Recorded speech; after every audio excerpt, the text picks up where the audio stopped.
గెలవాలంటే ఏముండాలి? ఈ ప్రశ్నకు చాలా మంది ఇచ్చే సమాధానం ఆర్మీ, అత్యాధునిక ఆయుధ వ్యవస్థలు అనే. కానీ వార్ జోన్లో real game changer intelligence. Real time intelligence ఎవరి దగ్గరుంటే విజయం వారినే వరిస్తుంది. ఇప్పుడు ఆ రియల్ టైం ఇంటెలిజెన్స్తోనే అమెరికాను అల్లాడిస్తోంది ఇరాన్. అదేంటి? అమెరికా కంటే గొప్ప ఇంటెలిజెన్స్ వ్యవస్థలు టెహ్రాన్కు ఎక్కడివి అంటారా? ఇక్కడే రష్యా సీన్లోకి వచ్చింది. యుక్రెయిన్ యుద్ధంలో ఎలా అయితే అమెరికా ఇంటెలిజెన్స్ సపోర్ట్ ఇచ్చిందో అదే ఫార్ములాను రష్యా ఫాలో అవుతోంది.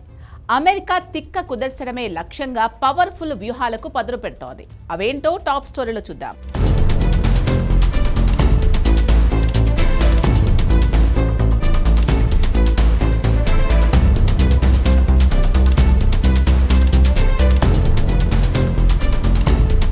ఇరాన్కు రష్యా వ్యూహాత్మక మద్దతు ఇస్తోందని తాజాగా ఒక నివేదిక పేర్కొంది.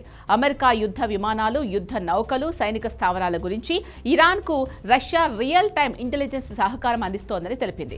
యుద్ధం తీవ్రమవుతున్న వేళ అమెరికా దళాలను లక్ష్యంగా చేసుకునేందుకు ఇది దోహదపడుతుంది.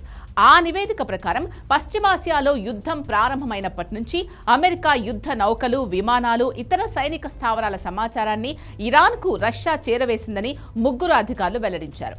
యుద్ధం ప్రారంభంలోనే ఇరాన్ అమెరికా దళాలు కనిపెట్టే శక్తిని చాలా వరకు కోల్పోయింది. అయినా అగ్రరాజ్య సైనిక లక్ష్యాలపై దాడులు చేయగలుగుతోంది. యుద్ధం మొదలైనప్పటి నుంచి ఇప్పటి వరకు ఇరాన్ వేల సంఖ్యలో వన్ వే అటాక్ డ్రోన్లను, వందల క్షిపణులను అమెరికా సైనిక స్థావరాలు, రాయబార కార్యాలయాలు, ఇతర లక్ష్యాలపై ప్రయోగించింది.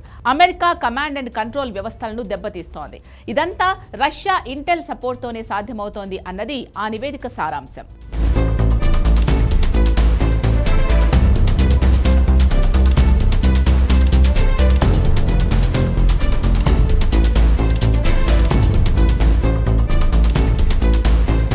మరోవైపు రష్యాకు చెందిన మోస్ట్ అడ్వాన్స్డ్ శాటిలైట్ సేవలు ఇరాన్కు లభిస్తున్నాయని, అందుకే దాని లక్షిత దాడుల సామర్థ్యం పెరిగిందని నిపుణులు భావిస్తున్నారు. ఇరాన్ దగ్గర పరిమిత సంఖ్యలోని సైనిక శాటిలైట్స్ ఉన్నాయి. వాటితో అమెరికా సైనిక కార్యకలాపాలు గుర్తించడం సాధ్యం కాదు. అందువల్ల రష్యా అందించే శాటిలైట్ ఫోటోలు వారికి ఉపయోగపడుతున్నాయి. యుక్రెయిన్తో యుద్ధం చేస్తున్న రష్యా తన నిఘా, టార్గెటింగ్ సామర్థ్యాలను బాగా మెరుగుపరుచుకుంది. ఫలితంగా ఇప్పుడు ఇరాన్ తన ప్రత్యర్థి గగనతల రక్షణ వ్యవస్థలను దాటుకొని దాడులు చేయగలుగుతుంది.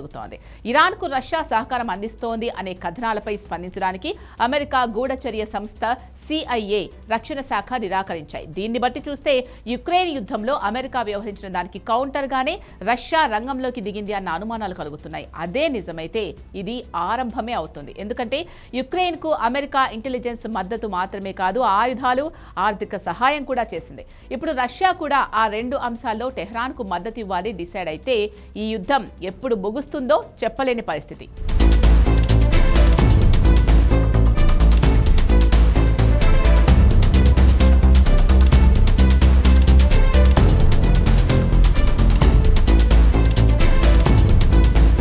వివరంగా చెప్పాలంటే యుక్రెయిన్ యుద్ధంలా మిడిల్ ఈస్ట్ వార్ కూడా సుదీర్ఘంగా సాగే అవకాశాలుంటాయి. నిజానికి రష్యా ఇంటెలిజెన్స్ సపోర్టుకే పరిమితం కాలేదని పలు నివేదికలు చెప్తున్నాయి. రష్యా ఇప్పటికే కొన్ని కీలక ఆయుధాలను ఇరాన్కు పంపింది. మరికొన్ని మార్గంలో ఉన్నాయి. ఇరాన్ రష్యా నుంచి 48 అత్యాధునిక Su-35 యుద్ధ విమానాలు కొనుగోలు చేసి ఒప్పందం చేసుకుంది. వీటిలో తొలి విడత విమానాల డెలివరీ 2026లో ప్రారంభమైందని నివేదికలు చెప్తున్నాయి. ఇవి ఇరాన్ వైమానిక దళాన్ని గణనీయంగా బలోపేతం చేస్తాయి. ఇరాన్ గగనతలాన్ని రక్షించుకోవడానికి రష్యా తన అత్యంత శక్తివంతమైన S-400 డిఫెన్స్ వ్యవస్థలను కూడా సరఫరా చేస్తున్నట్లు నివేదికలు చెప్తున్నాయి.